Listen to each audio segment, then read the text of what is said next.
नमस्कार साथियों, बहुत बहुत स्वागत है आप सबका अपने इस YouTube channel in conversation with Abhishek में। अब तक आपको खबर मिल चुकी होगी कि भारत के एजुकेशन मिनिस्टर धर्मेंद्र प्रधान जी का रेजिग्नेशन हो चुका है। मच अवेटेड, मतलब जिसका बेसब्री से इंतजार हो रहा था, खास तौर से उन छात्र छात्राओं के द्वारा या विपक्ष के द्वारा जो जंतर मंतर पे धरना दे रहे थे। शाम होते होते आज ये न्यूज आ गई कि धर्मेंद्र प्रधान जी का त्यागपत्र हो गया है। धर्मेंद्र प्रधान जी ने प्रधानमंत्री को एक लेटर लिखा और उस लेटर में उन्होंने ये बात स्पष्ट की कि मैंने अपनी तरफ से पूरी कोशिश की शिक्षा व्यवस्था को सुधारने की।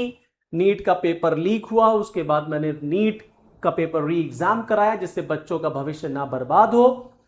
लेकिन जो पिछले 10 दिनों से जंतर मंतर पे हालात बने हुए हैं और जिस तरीके से ये आंदोलन डाइवर्ट हो गया और इसमें एंटी सोशल एलिमेंट्स चले आए और छात्रों का भविष्य ना बर्बाद हो, इन सब की नैतिक जिम्मेदारी लेते हुए धर्मेंद्र प्रधान जी ने अपने पद से त्यागपत्र दे दिया। अब ये सारी चीजें कुल मिलाकर के एक काम तो हो गया भाई कि धर्मेंद्र प्रधान का रेजिग्नेशन हो गया। अब यहां से क्वेश्चन ये उठता है, व्हाट नेक्स्ट? अब क्या विपक्ष संसद को चलने देगा? जो लोग जंतर मंतर में बैठे हैं, जो बच्चे बैठे हैं, जो छात्र छात्राएं बैठे हैं, अब वो क्या वहां से हटेंगे? क्या और उनकी कोई डिमांड भी वो अपनी पूरी करवाएंगे, या आगे ये आंदोलन किस तरफ चलता है? आइए चलिए एक एक करके सब समझते हैं। तो देखिए, आज सुबह का सबसे इंपॉर्टेंट घटनाक्रम क्या रहा कि प्रधानमंत्री श्री नरेंद्र मोदी जी एक बार फिर लाइव आते हैं और वो जेंजी को संबोधित करते हैं कुछ इस तरह से। Thank you friends. कल देर रात आपसे मिलने का मौका मिल गया। मेरे जो वीडियो पोस्ट किया था उसको जिस प्रकार से आपने रिस्पॉन्ड किया, सकारात्मक सुझाव दिए, थैंक्स टू एवरीबॉडी। ये आपका प्यार बना रहेगा, हमारा नाता और अधिक सक्रियता से जुड़ता रहे। थैंक यू दोस्तों। ये वो पोस्ट थी जो आज सुबह पीएम साहब ने लाइव आकर के अपने फोन के फ्रंट कैमरा से उन्होंने जेंजी को संबोधित किया और जेंजी को उन्होंने धन्यवाद बोला। धन्यवाद किस बात का बोला? क्योंकि एक दिन पहले पीएम साहब आधी रात को लाइव आते हैं और लाइव आने पर वो जेंजी को एड्रेस करते हैं इस पूरे नीट के पेपर पर, या जो पेपर लीक है, कुछ इस तरह से। मैं जानता हूं कि पेपर लीक ये कोई मामूली विषय नहीं।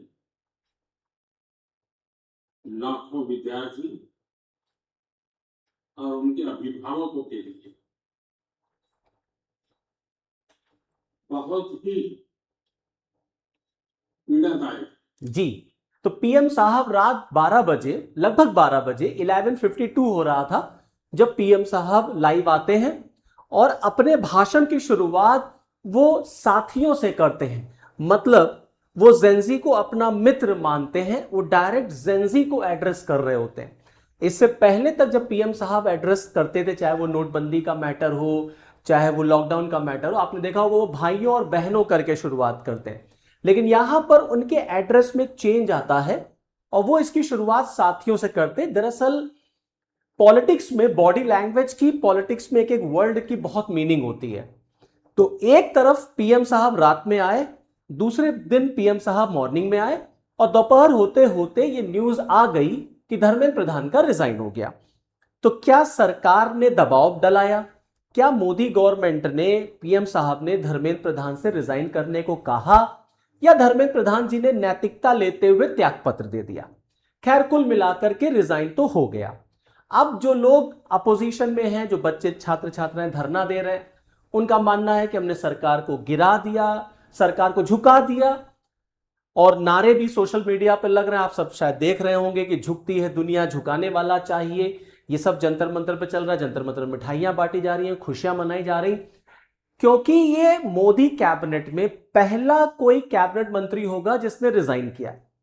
2014 से लेकर के आज तक अगर आप देखेंगे तो मोदी कैबिनेट में रेजिग्नेशन नहीं होता, नहीं हुआ, लेकिन ये पहली बार है जहां पर एजुकेशन मिनिस्टर का रेजिग्नेशन होता है। डेमोक्रेसी में ये सब चलता रहता है, मंत्री आते हैं, मंत्री जाते हैं, अगर कोई मंत्री ढंग से काम नहीं कर पाता तो प्रधानमंत्री खुद भी उसको पद से हटा देते हैं और खुद भी रिजाइन कर देता है। खैर, अब एक तरफ तो ये कांड हो गया, दूसरे दिन देखिए रातों रात कैसे तस्वीरें बदली हैं, रातों रात कैसे पूरी कहानी बदल गई, कैसे मोदी जी के इंटरफेरेंस से पूरी कहानी यहां पर बदलती हुई आपको नजर आएगी। एक तरफ कैबिनेट मंत्री अस्पताल पहुंचते हैं, सोनम वांगचू को जूस पिलाया जाता है, सोनम वांगचू ये अनाउंस करते हैं कि वो अपनी भूख हड़ताल तोड़ रहे हैं। दूसरी तरफ पीएम साहब लाइव आते हैं, वो आम जनता को, वो जेंजी को संबोधित करते हैं कि वो बहुत बड़े बड़े कदम उठा रहे हैं एजुकेशन रिफॉर्म को लेकर के, जैसे दोषियों को 3 साल में अब सजा हो जाएगी, फास्ट ट्रैक कोर्ट बनेगा, हमने जेल और जुर्माना जो है उसको भी हमने इंक्रीज करने का मन बनाया। साथ ही साथ में गवर्नमेंट ने कहा कि हम संसद पर इस पर चर्चा करने को भी पूरे मन से तैयार है।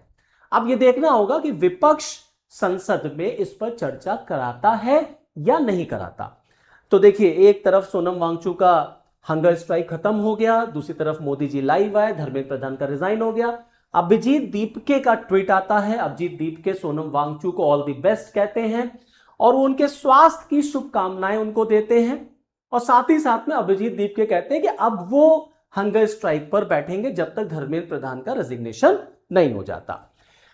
सोनम वांगचू जी ने अपना हंगर स्ट्राइक क्यों तोड़ा, तो उन्होंने कहा कि क्योंकि ऐसा लग रहा कि इस पूरे स्टूडेंट प्रोटेस्ट में एंटी सोशल एलिमेंट्स जो हैं वो घुस गए हैं, क्योंकि जिस तरीके से ये मूवमेंट डाइवर्ट हुआ, जो तस्वीरें निकल करके आई सोशल मीडिया पर, मीडिया पे जो चली, वो वाकई में दिखाती हैं कि इसमें सब के सब स्टूडेंट तो नहीं है, क्योंकि कुछ ऐसे लोग भी इसमें चले आए जो देश विरोधी नारे लगा रहे थे, महिला पत्रकारों के साथ उन्होंने बहुत इल ट्रीटमेंट किया, दुर्व्यवहार किया, प्लस इसमें 370 का आर्टिकल का नारा लगा, इसमें भारत को नेपाल बना देंगे, भारत को बांग्लादेश बना देंगे, संसद को उखाड़ देंगे, मोदी को गाली, मतलब जो कुछ हो सकता था वो सब भी हमने इसमें देखा। शर्जील इमाम से लेकर के उमर खालिद की रिहाई तक सब कुछ आ गया।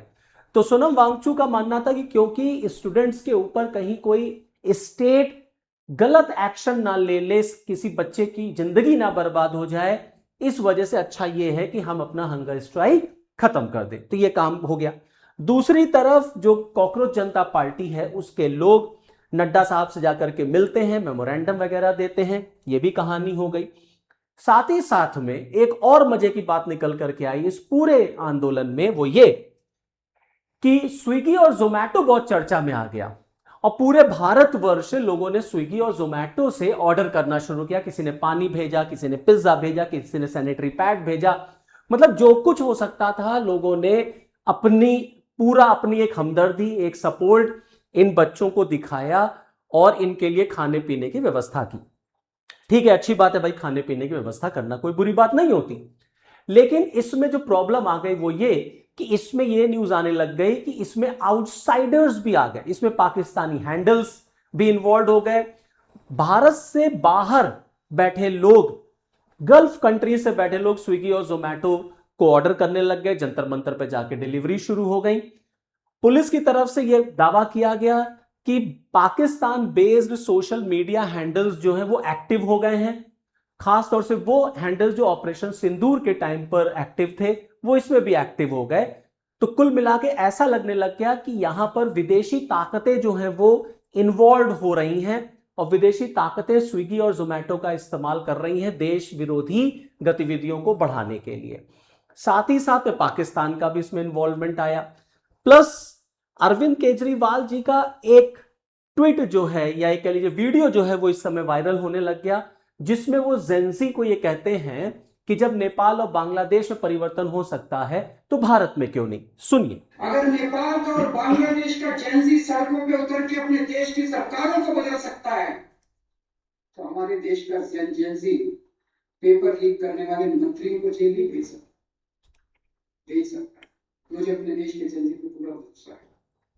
अब ये बात निकल के आने लग गई कि क्या इसमें पूरी तरीके से पॉलिटिक्स इन्वॉल्व हो गई है। इसीलिए ये क्वेश्चन उठने लग गया कि अब ये प्रोटेस्ट जो है वो स्टूडेंट प्रोटेस्ट नहीं रहा, क्योंकि इसमें राहुल गांधी भी इन्वॉल्व हो गए, इसमें अरविंद केजरीवाल भी आ गए, इसमें जेंजी को एक तरीके से प्रवोक करने की बात आ गई कि हमको इस देश को नेपाल और बांग्लादेश बना देना है, देश विरोधी नारे लगने लग गए। और इसमें अमेरिका का डीप स्टेट भी इन्वॉल्व हो गया, क्योंकि अभी मैं आपको एक अमेरिका का भी पोस्ट दिखाऊंगा जिसमें आप ये आइडिया लगा पाएंगे कि अमेरिका को कैसे पता था कि 20 तारीख को एक इतना हैवी लोडेड जंतर मंतर पर प्रोटेस्ट होगा, संसद कूच किया जाएगा, क्योंकि 20 तारीख से पार्लियामेंट का मॉनसून सेशन शुरू हो रहा था।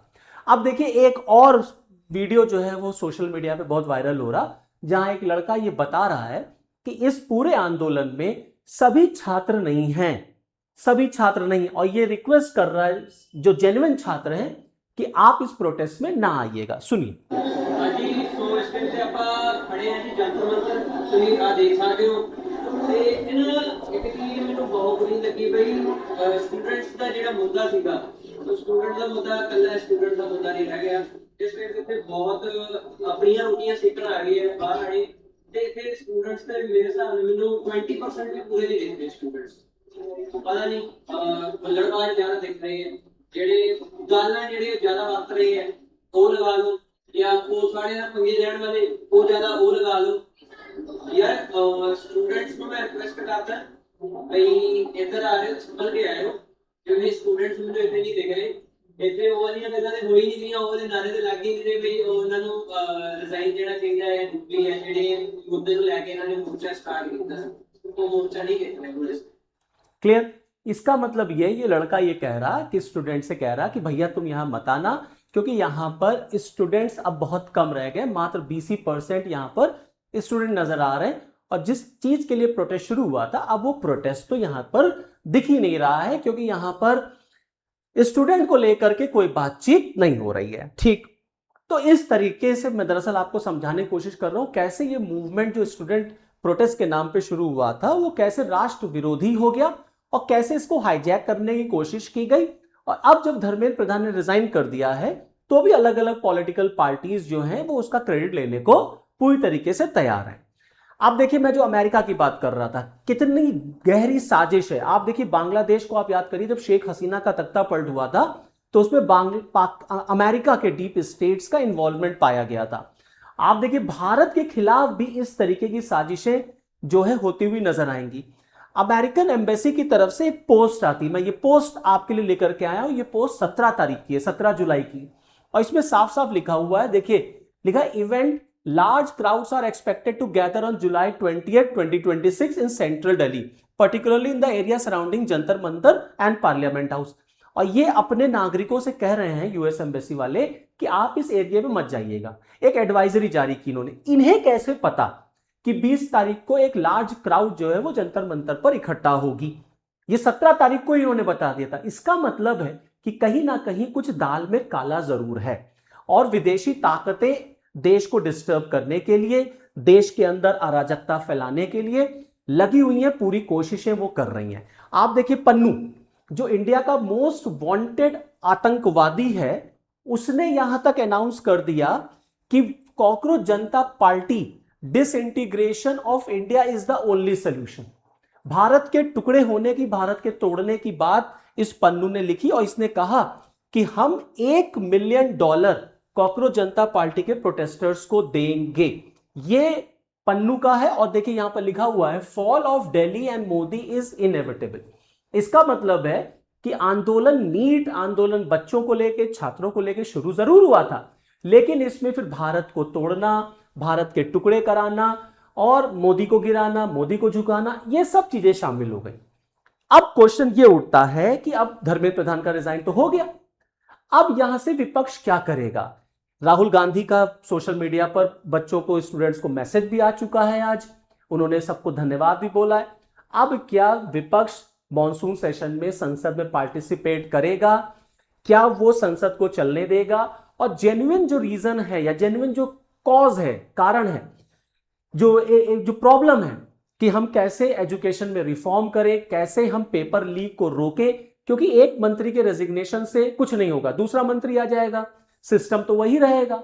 तो कैसे हम ये इंश्योर करें कि आने वाले दिनों में चाहे केंद्र का एग्जाम हो चाहे राज्यों का एग्जाम हो, पेपर अब लीक नहीं होगा, और लीक होगा तो कैसा टफेस्ट पनिशमेंट होगा, जल्द से जल्द पनिशमेंट होगा, इस बारे में संसद में बहस होनी चाहिए। अब ये देखना होगा कि राहुल गांधी यहां से क्या लेकर के चलते हैं। राहुल गांधी ने भी इसमें प्रोटेस्ट किया था, कूद गए थे, सबने देखा, ये तस्वीरें खूब सोशल मीडिया पे वायरल हुई, राहुल गांधी की, प्रियंका गांधी की। साथ ही साथ में आम आदमी पार्टी और कांग्रेस के बीच में झगड़ा भी इसमें शुरू होने लग गया। आम आदमी पार्टी ने कांग्रेस पर आरोप लगा दिया कि ये जुगलबंदी कर रहे हैं, क्योंकि कांग्रेस ने, राहुल गांधी ने प्रधानमंत्री आवास के सामने जाकर के प्रोटेस्ट करना शुरू कर दिया। तो आम आदमी पार्टी का कहना था इसकी क्या जरूरत थी। इसका मतलब है कि कांग्रेस और बीजेपी जुगलबंदी कर रही है कि तुम ऐसा करना तो ये जो जंतर मंतर में बच्चे प्रोटेस्ट कर रहे हैं ये कमजोर हो जाएगा। तो आम आदमी पार्टी ने बीजेपी और कांग्रेस के ऊपर ये आरोप लगाया कि दोनों के बीच में दरअसल जुगलबंदी यहां पर चल रही। तो कुल मिलाकर के ये पिक्चर है। धर्मेंद्र प्रधान का रेजिग्नेशन अब हो चुका है। अब आगे देखना होगा क्या ये मूवमेंट अब यहां पर खत्म हो जाता है, और अगर मूवमेंट कंटिन्यू होता है तो अब कौन सी नई डिमांड है, क्योंकि अभी उनकी एक डिमांड ये भी है कि जिन बच्चों ने सुसाइड किया है उनको 1-1 करोड़ का कंपनसेशन भी मिले। और विपक्ष की डिमांड ये है कि जो बच्चों के ऊपर लाठीचार्ज हुआ है, जो बच्चों को मारा गया है, उन पुलिस कर्मियों के ऊपर एक्शन लिया जाए और बच्चों के ऊपर कोई भी लीगल एक्शन यहां पर ना लिया जाए। तो अब आने वाला समय बताएगा कि इस मूवमेंट को किस डायरेक्शन पे लोग लेकर के जा रहे हैं। यहां पर फिलहाल जो कहानी है वो मैंने आपके सामने रख दी कि मूवमेंट में किस तरीके से आपको डेविएशन देखने को मिलेगा, कैसे इस मंच का इस्तेमाल पॉलिटिकल माइलेज लेने के लिए किया गया। आर्मी के खिलाफ यहां पर नारेबाजी की गई, देश के तोड़ने की बात हुई, 370 की बात हुई, सारी अभद्रताएं की गई। यहां पर उमर खालिद, शर्जिल इमाम, हिंदू मुस्लिम, भगवान श्री राम, मतलब सब कुछ हो गया इस पूरे प्लेटफॉर्म से, जो नहीं होना चाहिए था, जो दुर्भाग्यवश है। क्योंकि ये पूरा मंच जो था एक बढ़िया पर्पस के लिए सजा था कि कैसे हम नीट के पेपर में या किसी भी पेपर को हम लीक होने से रोकें। तो अब आगे जैसा भी होगा हम आपको जरूर अपडेट करते रहेंगे। अगर आप पहली बार वीडियो देख रहे हैं तो प्लीज सब्सक्राइब जरूर करिएगा, और अपना कमेंट आप जरूर कमेंट बॉक्स में दिया करिए, प्लस और माइनस जैसा भी कमेंट है, अपनी राय आप कमेंट में जरूर दें। तो चलिए फिर मुझे दीजिए इजाजत, बट चलते चलते अगर आप फर्स्ट टाइम है, फर्स्ट व्यूअर हैं, तो आप प्लीज चैनल को सब्सक्राइब जरूर करिए। नमस्कार।